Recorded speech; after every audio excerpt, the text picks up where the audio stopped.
delighted, truly delighted to connect with you again. Oh my gosh, I've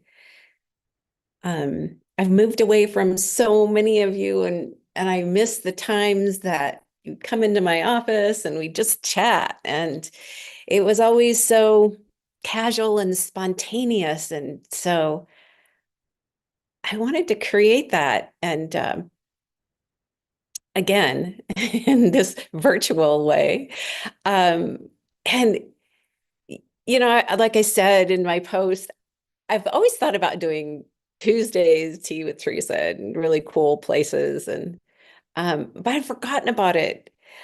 But this last week has been really another unexpected, challenging week, and I felt myself wanting to reach out, for that connection, and also noticing myself as I'm going through these challenges, like just the human part of me and what I know, but that I forget. And um, so anyway, it was like, what about Tuesday's tea with Teresa? I just heard that little whisper. So that's why I started these. And let's just have tea together, truly. Let's just um, relax, just relax. Just may this time together just be our big let go, like just relaxing and feeling feeling our hearts. Yeah. So how is your heart? How's your heart? Your beautiful, incredible heart that has been with you since your very first breath, that will never leave you, has gone through everything and has got you. Your heart's holding you all the time. And so hold your heart and know you're being held. I hold my heart during the day because I my heart's my home. Like when we're in our heart, like our mind stops, and that chatter and that angst. So often I'll just put my hands in my heart because it brings me to that focus of feeling my heart physically and going inside. Oh, I can relax. And at night I go to bed holding my heart.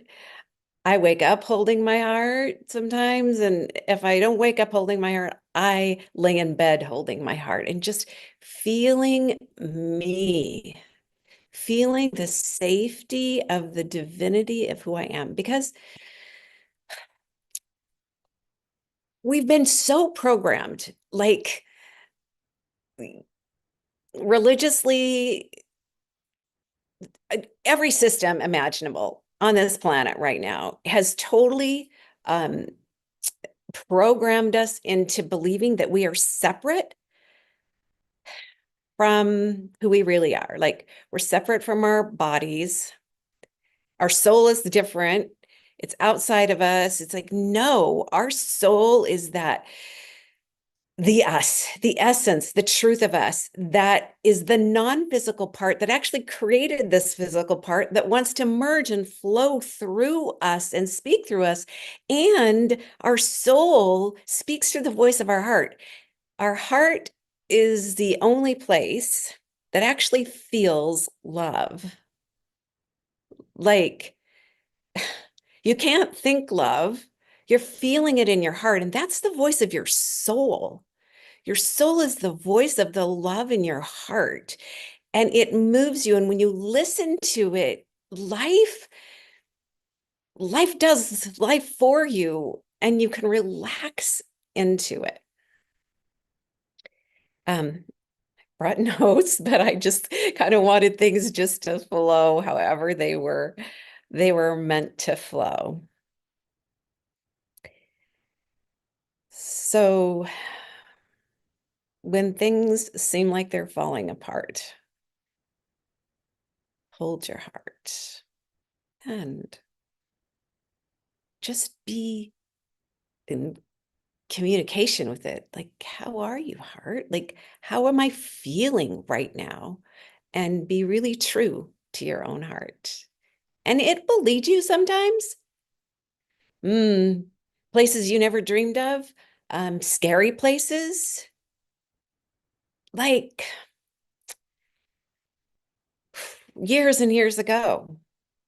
I mean, I was raised very loving parents who were very dedicated and devoted to a religion that they believed was truth, and they wanted us to have the best life. So I was programmed with those. But when I married my husband, Don, and we started living our lives, life began to unfold in ways we never really dreamed of. And we began to question. We began to question what we were taught as true. But I'm bringing this up because it's coming through. But I remember how my heart felt during those times. Like that was scary because there was a sense of safety in being in a structure. Um, but there were so many flaws that we were beginning to see and feel, and my heart was leading me towards something completely different. And so there was fear. I had fear, but my heart, the pull of my heart was so much stronger. I had to go. And the voice of your soul, the voice of your heart will do that. And I'm so grateful. I'm so grateful I had the courage to listen to my heart. And looking back on my entire life, the times that I listened to my heart, there's not any regret ever. There's just so much gratitude that I did. So I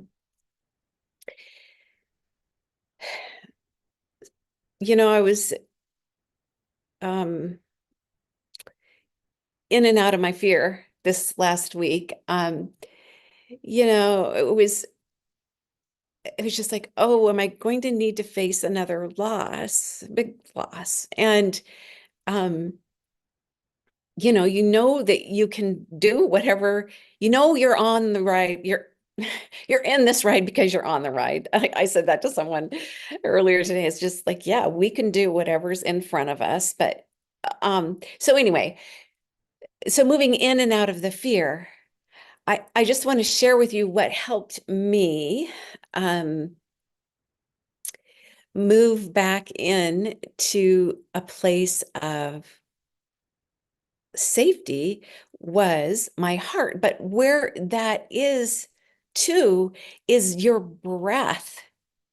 So let's just move into that space right now. And you can just close your eyes because truly this space, like I said in the beginning, let it be the big let go. Let it be the big relaxation where you really can feel yourself. So let's just start with our breath and just feel your breath arising up through the top of your head. Just hold it for a moment. And then exhale. Let this exhale be the let go of the worry frowns, the jaw bone. Let your shoulders sink and melt in this exhale. All the way down your legs, all the way down your feet, all the way down to the center of the earth.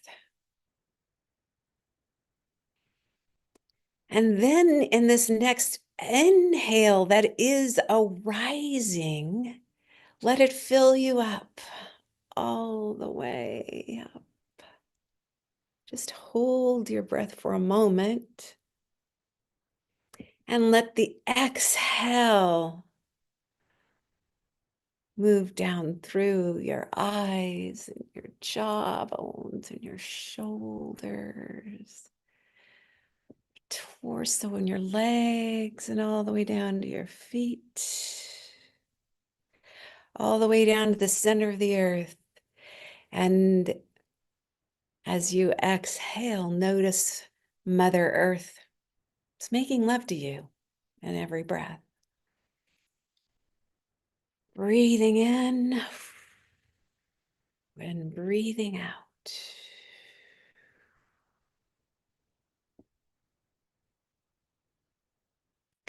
And notice how this breath that is moving through you is from nothing. It's from nothing. And it's arising from you. In you, this breath could only be God's breath living and breathing within you. You are the breath of God. And so let's just say that. Let's just say it out loud. I am the breath of God. I am the breath of God. This breath of God is living and breathing through me in this physical form. That's how holy, that's how powerful, that's how amazing, magnificent, miraculous we are, breathing the breath of God as the breath of God itself. So no matter what's happening in your life, when you just notice your breath, remember, I am the breath of God.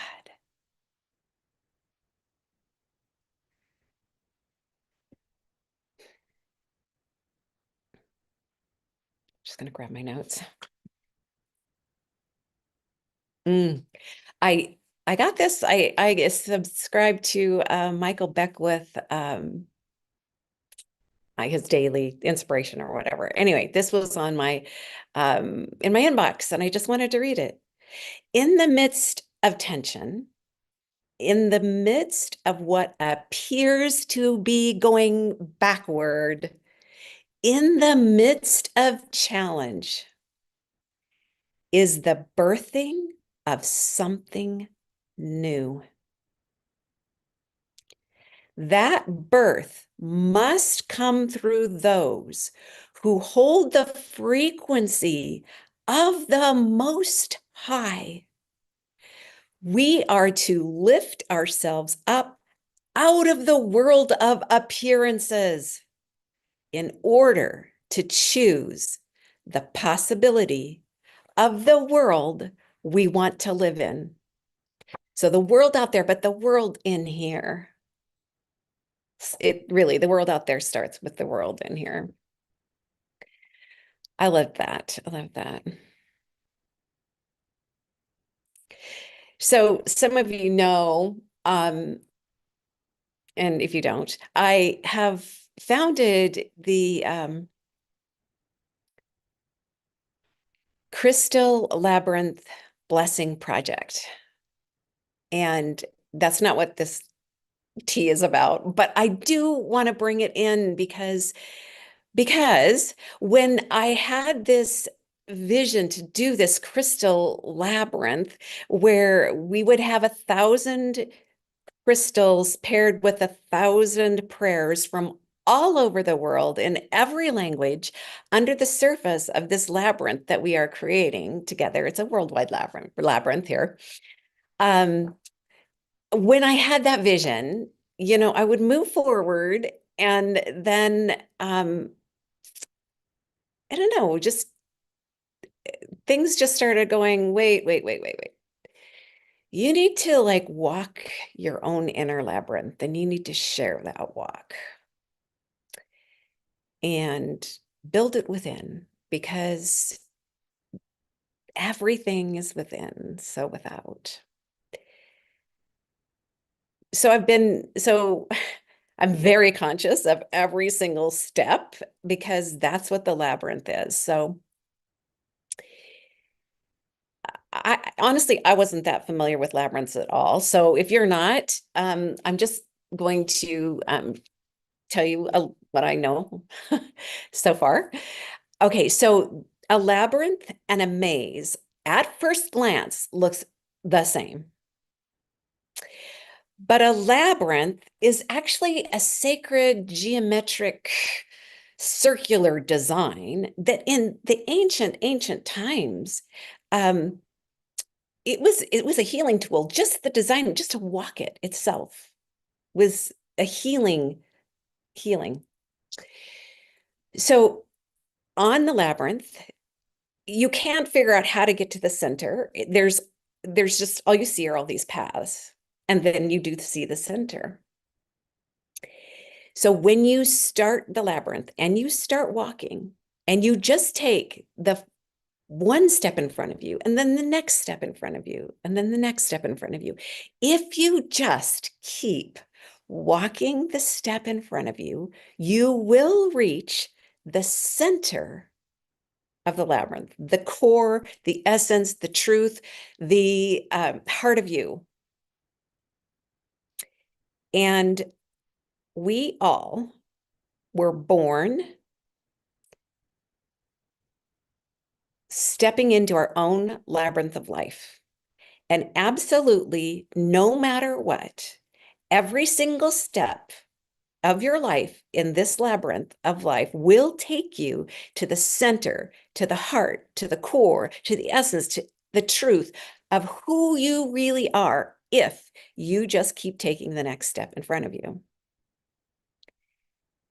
The maze is actually designed to frustrate you, to pull you out, to trick you, to never get you to the center.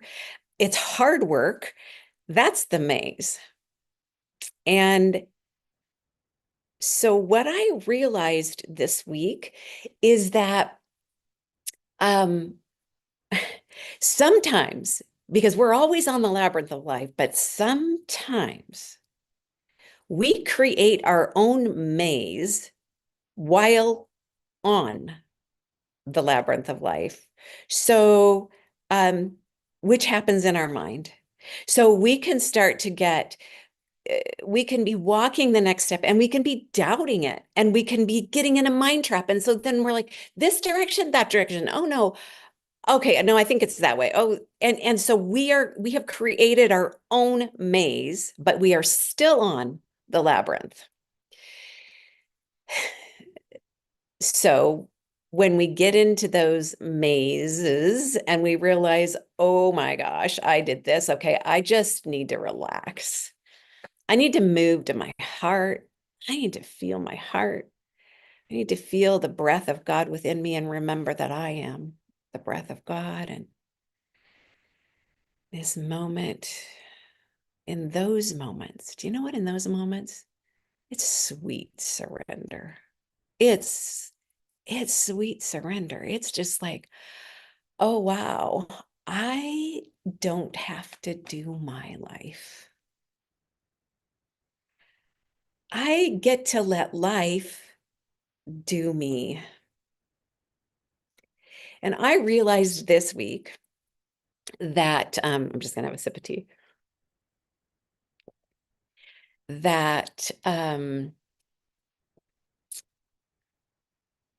in the place of surrender, honestly, I believe it is the safest place we can ever feel inside and be inside. It's just that absolute surrender to the divinity within us, with the voice of our heart that will only tell us, it's only the voice of love. So it's whatever we love, we are knowing that we're listening to our soul. So if we're forcing ourselves to do something that we hate, we're not in alignment at all with our soul.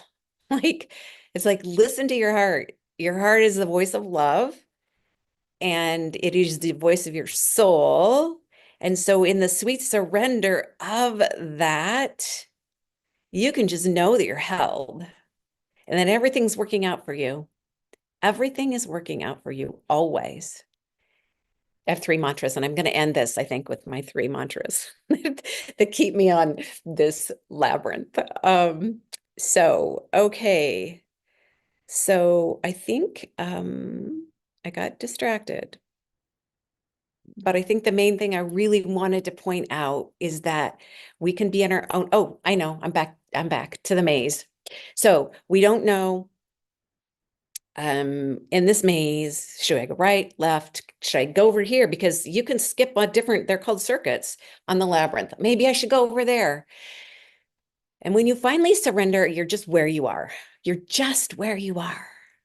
And it's okay. It's perfect. And you know what you do? You just check in with your heart, and you don't have to figure out, is this the right step? Is that the right step? You just take the next step in front of you, and you just stay in your heart. And your mind can just tell you all kinds of crazy things. Like sometimes, you know what I tell my heart? I'm like, I tell my mind, okay, mind, I really love you a lot, but can you just like, let's just relax and let's just take the elevator to our heart.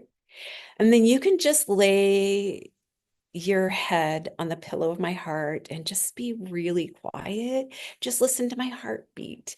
Anyway, so I mean, just keep your mind still.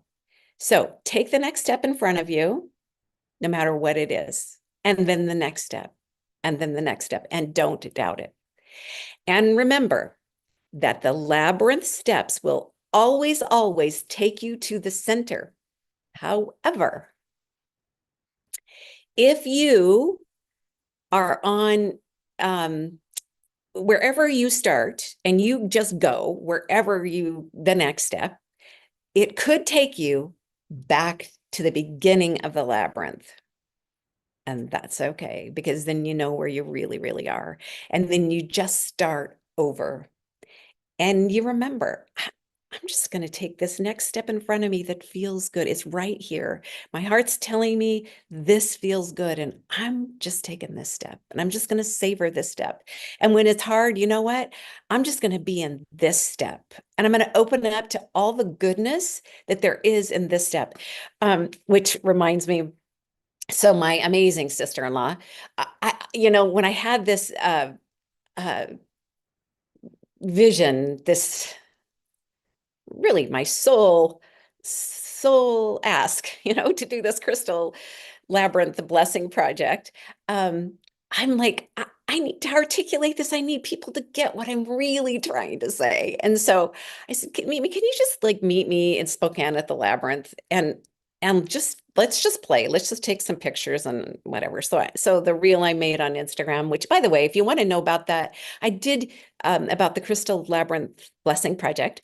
I did make a post and I pinned it on my Instagram. I also on my Substack and Facebook. So anyway, I wrote the caption out so it makes sense. But the reel, I wanted to make a reel.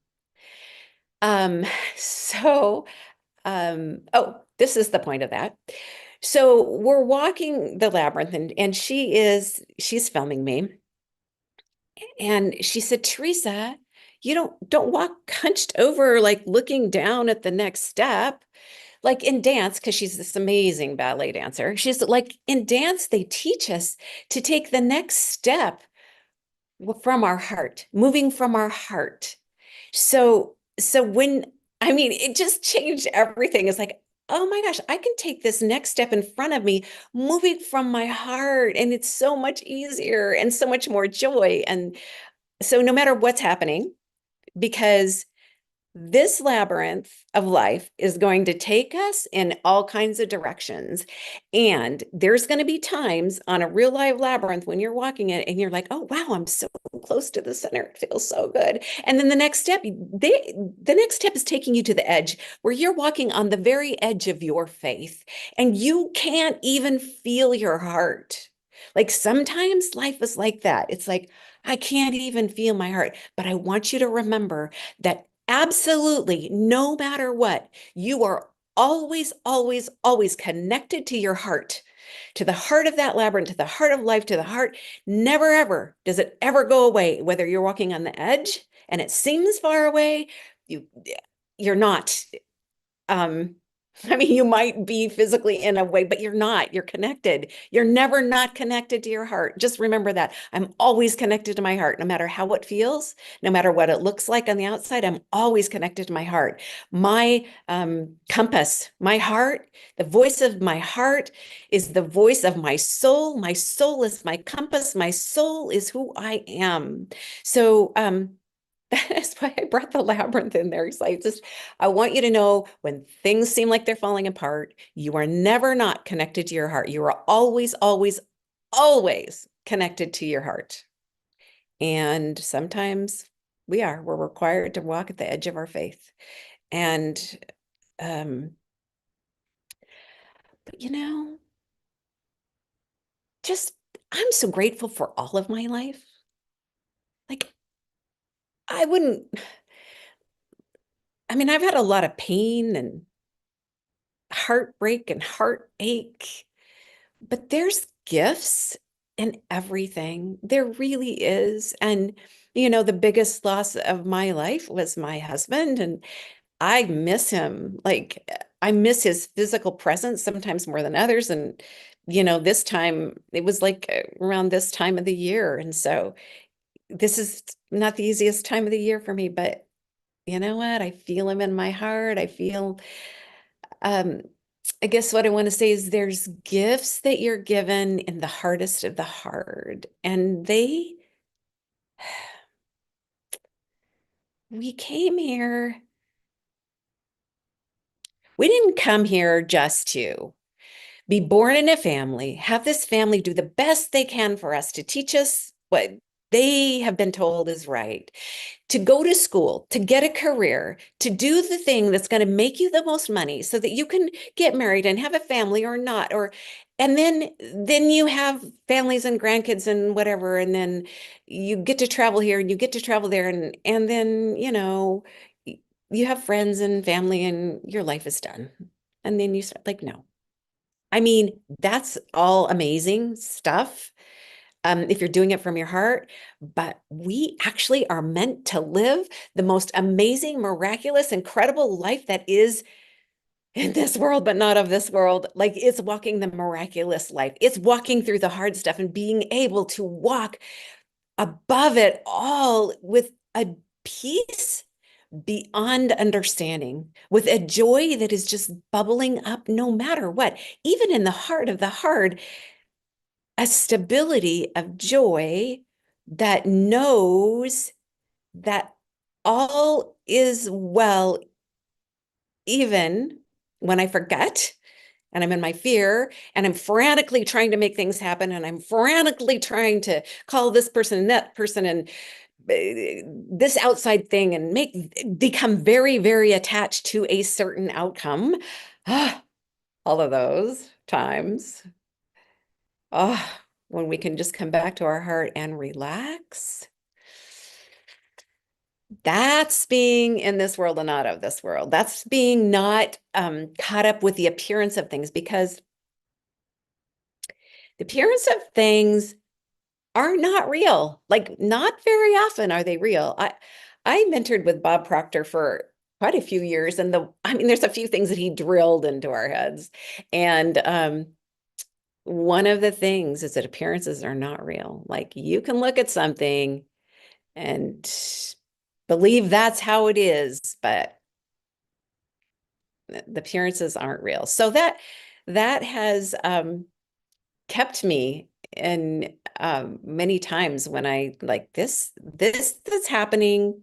There's something unfolding that is so much better that I can't see. So I'm going to have faith and choose this step on my labyrinth that's right in front of me right now and trust it. I don't even know what time is it. Okay. I want to I'm just going to say one more thing, because it's really helped me in times when it's been really, really not so easy. Altars. So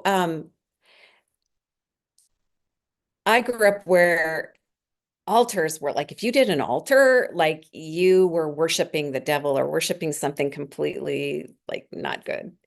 And the funny thing is, I was thinking today, or yesterday, do you know a vision board is actually an altar?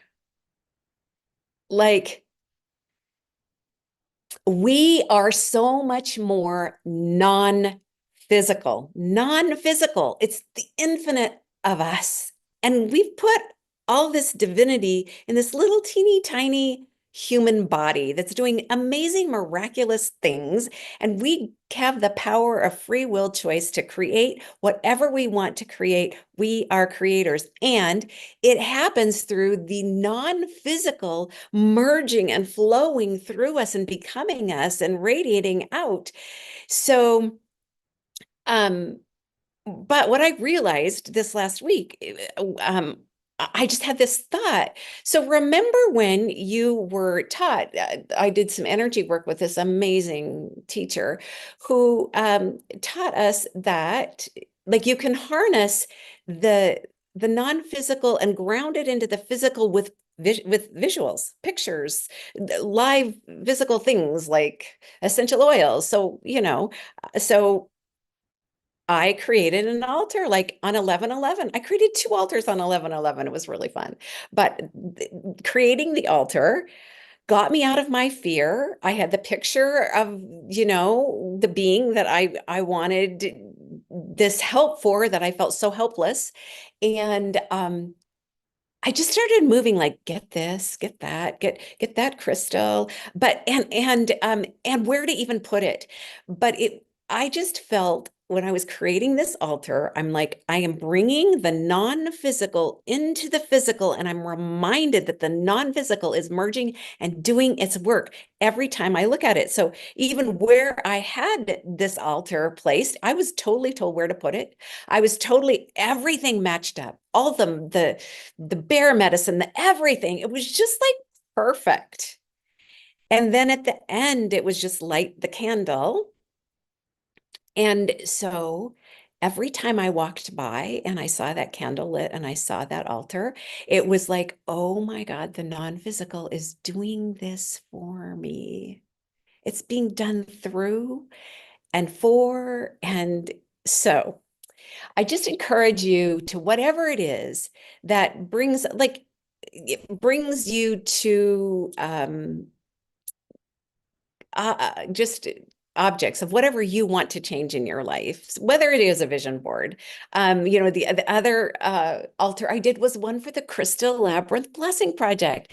And it was so fun. It was just like, wow, here's the unicorn. Here's the amethyst um, bracelet that the people that are designing this labyrinth for us made, and I put that around the unicorn's neck, and there's crystals everywhere, and I have this gemstone earth that I was given that is all about prosperity and abundance. It was totally energized, but it's a gemstone, and I put that on top of clear quartz crystal, and there's crystals all around it, and everything was so symbolic, and it brings me so much joy. So that's the other thing, is when you're doing these altars or these visuals that just bring your non-physical and merge it with your physical, and you're reminded life is for me. Life is doing life for me. I can just relax into my heart.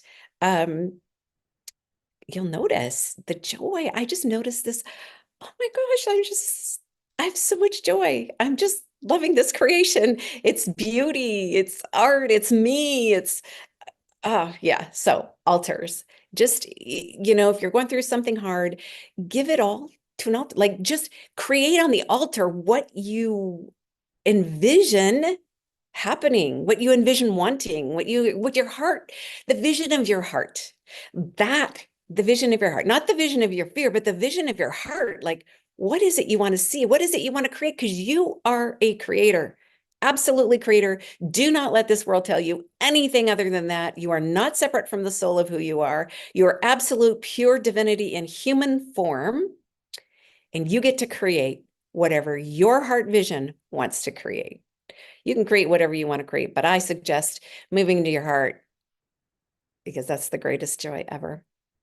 Okay, so I am going to end this. It's been so fun. And oh, by the way, you know what? The chats, I mean, I feel lucky that I was even able to do this live stream. I'm not coordinated enough to do the chats, but you're totally, I love if you're interacting, want to email me anything you want to talk about next week. Any questions you have, anything you want to say, you can put it in the chat. You can email me at Theresa@theresagooch.com. And yes, it's just super, super, super fun connecting with you. I just love you all so, so much. I do want to just end with three mantras that have kept me through the last 3 years, 4 years, I don't know, 4 years probably. Um, and one of them is life is for me. Like no matter what it looks like out there, no matter how much I'm navigating, life is for me. And, when we really understand, and I think when I started to say, the regular life, that the world pretty much thinks that we're here to live, and that we really have so much more. In the hard stuff, those are initiations. Like we get to choose how we're going to walk through all of those things. So life does life, and we always get to choose how we're going to walk through it. And how we're going to walk through it is the initiation. And if we have that mantra in our heart, life is for me. Um, Life is always for me. There's a trust that happens. There's just the wings of trust can hold you. And the other one is because this is always when it appears like everything's falling apart. It's like, I just say it out loud. Everything is always working out for me. Everything is always working out for me. Everything is always working out for me. And then this is the last one. And I do this when it just feels overwhelming. Um, every little bit counts. Like this one step in front of the labyrinth counts. Because this step right now that I'm on is the very step that I need to be able to take the next step that's going to get me closer to what I'm wanting, closer to what my heart's desire is, to my heart itself, to whatever. So every little bit counts. So if it's a huge project, it's like, if I just do this one thing, it counts. If in this moment of deep fear, I just take one breath and just remember, oh my gosh, I can feel Mother Earth making love to me in this breath. Oh, I'm so held in this breath. This breath could only be God's breath. That every little bit counts. It moves us back into that deep relaxation and sweet surrender. I love you so much. We will be back next Tuesday Tea with Theresa. And please let me know what you want to talk about and anything that you want to share with me. And I'm going to see how I can end this. I love you so much.